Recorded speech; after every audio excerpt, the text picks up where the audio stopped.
ആരാണ് സയ്യിദുനാ ജിബ്രീൽ? മനിൽ ജിബ്രീൽ? ആരാണ് ജിബ്രീൽ അലൈഹിസ്സലാം? യൂസുഫ് നബി അലൈഹിസ്സലാമിനെ അല്ലാഹു സുബ്ഹാനഹു വ തആല പരീക്ഷണത്തിന് വിധേയമാക്കിയില്ലയോ?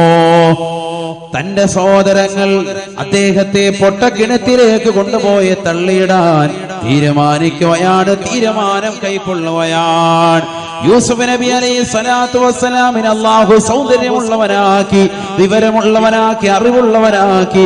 ആ സൗന്ദര്യത്തിൽ ആകൃഷ്ടരായ സഹോദരങ്ങൾ അസൂയയാണ്. ആ അസൂയ കാരണമായി അവർ കൊന്നു കളയാൻ തിരിയുകയാണ്.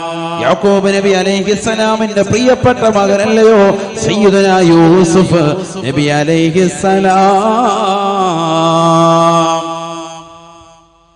യൂസുഫ് നബി അലൈഹിസ്സലാമിനെ കൊല്ലാൻ വേണ്ടി അവർ തീരുമാനിച്ചു. നഊദു ബില്ലാഹ്, അല്ലാഹു നമ്മളെ കാക്കട്ടെ.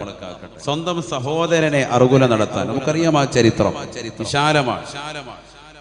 ഞാനത് വളരെ ചുരുക്കി പറയുന്നു. യൂസുഫ് നബി അലൈഹിസ്സലാത്തു വസ്സലാമിനെ ജ്യേഷ്ഠ സഹോദരങ്ങൾ, അദ്ദേഹത്തിന് ഇളയൊരു സഹോദരനുണ്ട്, ബിന്യാമീൻ എന്നാണ് പേര്.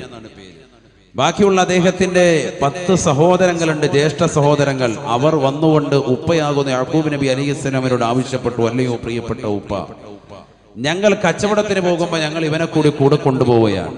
ഇവനെ ഏതെങ്കിലും സ്ഥലത്ത് ഞങ്ങൾ പരിപൂർണമായി സംരക്ഷണം ഏർപ്പെടുത്തിക്കൊള്ളാം, ഞങ്ങൾ ഞങ്ങളുടെ തോളിലെടുത്തു വെച്ചുകൊള്ളാം. പറഞ്ഞു നിൽക്കവേ ഒരു സഹോദരൻ ആ കുട്ടിയെടുത്ത് തോളിൽ വെച്ചു എന്ന ചരിത്രം ഇമാം റാസി റളിയല്ലാഹു അൻഹു ഈ ചരിത്രം തഫ്സീറുൽ കബീർ രേഖപ്പെടുത്തിയിട്ടുണ്ട്.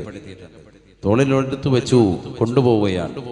അന്ന് യൂസുഫ് നബി അലൈഹിസ്സലാമിന് വയസ്സ് 10 ആണോ അതല്ല അതിന് മുകളിലാണോ പ്രായം? പണ്ഡിതന്മാർ 2 അഭിപ്രായം രേഖപ്പെടുത്തിയിട്ടുണ്ട്. ബഹുമാനപ്പെട്ട ഇമാം ഫഖറുദ്ദീൻ റാസി റഹിമഹുല്ലാഹ് അദ്ദേഹം പറയുന്നു, സഹോദരങ്ങൾ തോളിലെടുത്തു വെച്ചതുകൊണ്ട് തന്നെ വയസ്സ് 10 ആണ് എന്നുള്ളത് ഉറപ്പിക്കാം. കാരണം 10 വയസ്സുള്ളൊരു കുട്ടിയെ സാധാരണ രീതിയിൽ തോളിലെടുക്കാൻ ചാൻസ് ഉള്ളൂ. അതിനേക്കാൾ ഏജുള്ളവരെ തോളിലെടുക്കാൻ ചാൻസ് ഇല്ല.